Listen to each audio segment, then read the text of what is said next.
Assalamualaikum warahmatullahi wabarakatuh. Perkenalkan, nama saya Selvinita Majani dari jurusan akuntansi kelas C. Saya akan menjelaskan tentang distribusi frekuensi, yaitu yang seperti kita lihat di sini sudah ada 80 nilai mahasiswa ujian akhir. Dan di sini sudah diurutkan dari yang terkecil sampai yang terbesar, sehingga sudah diketahui data terkecil atau nilai terendah sama dengan 53, data terbesar atau nilai tertinggi yaitu 97. Di soal yang pertama yaitu mencari jumlah kelas, range, dan interval kelas. Mencari jumlah kelasnya yaitu dengan rumus K sama dengan 1 tambah 3 kali 3 kali log kali N. N itu adalah jumlah data. Jadi sama dengan 1 tambah 3 kali 3 kali log 80, yaitu dari 80 nilai tersebut sama dengan 7,28. Jadi sama dengan 7 kelas atau 8 kelas. Kemudian range-nya R sama dengan nilai tertinggi kurang nilai terendah sama dengan 97 kurang 53, yaitu 44.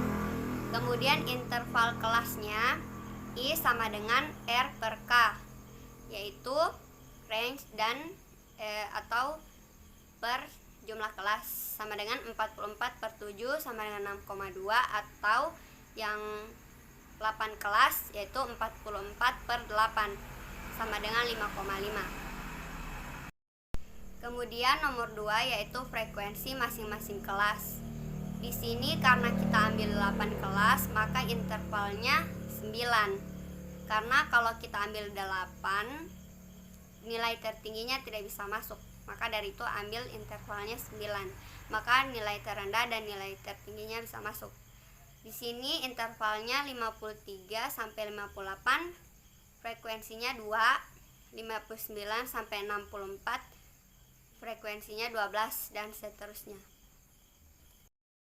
Kemudian soal nomor 3 yaitu mencari tepi kelas atas dan tepi kelas bawah. Untuk mencari tepi kelas atas yaitu sama dengan batas atas ditambah 0,5. Kelas 1 sama dengan batas atasnya 58, jadi 58 tambah 0,5 sama dengan 58,5. Kelas 2 sama dengan 64 tambah 0,5 sama dengan 64,5. Kelas 3 sama dengan 70 tambah 0,5 sama dengan 70,5, dan seterusnya. Kemudian untuk mencari tepi kelas bawah itu sama dengan batas bawah dikurangi 0,5. Kelas 1 sama dengan 53 kurang 0,5 sama dengan 52,5. Kelas 2 sama dengan 59,0,5 sama dengan 58,5, dan seterusnya.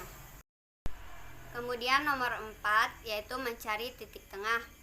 Untuk mencari titik tengah yaitu sama dengan batas bawah tambah batas atas dibagi 2.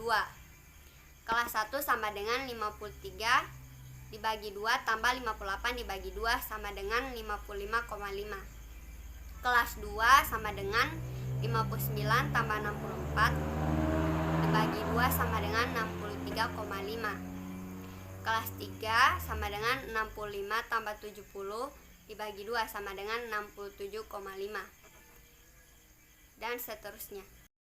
Kemudian nomor 5 yaitu menjelaskan tentang frekuensi relatif. Untuk mencari frekuensi relatif sama dengan frekuensi kelas per jumlah frekuensi dikali 100. Kelas 1 sama dengan frekuensinya kan 2 per 80 jumlah frekuensi dikali 100 sama dengan 2,5%. Kelas 2 sama dengan 12 per 80 dikali 100 sama dengan 15%. Kelas 3 sama dengan 11 per 80 dikali 100 sama dengan 13,75%, dan seterusnya. Kemudian nomor 6 yaitu frekuensi kumulatif. Frekuensi kumulatif terbagi 2, yaitu frekuensi kumulatif lebih kecil dan frekuensi kumulatif lebih besar. Frekuensi kumulatif lebih kecil, yaitu kelas 1 sama dengan jumlah frekuensi kurang dari batas bawah 53 sama dengan 0. Karena frekuensi kurang dari batas bawahnya itu yaitu 53, jadi 0. Kemudian kelas 2 sama dengan jumlah frekuensi kurang dari batas bawah 59, yaitu 0 ditambah 2 sama dengan 2. Kemudian kelas 3 jumlah frekuensi kurang dari batas bawah 65 sama dengan 2 ditambah 2 sama dengan 14, dan seterusnya.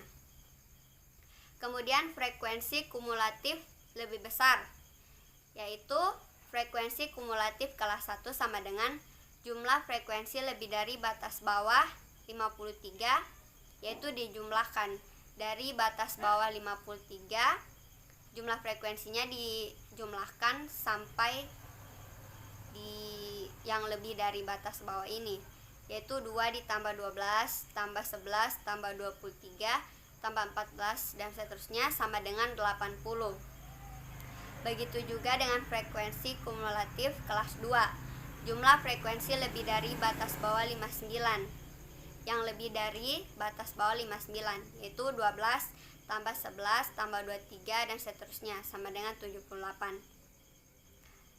Kemudian frekuensi kumulatif kelas 3, yaitu jumlah frekuensi lebih dari batas bawah 65 sama dengan 11 ditambah 23 tambah 14 tambah 10 tambah 4 tambah 4 sama dengan 66, dan seterusnya.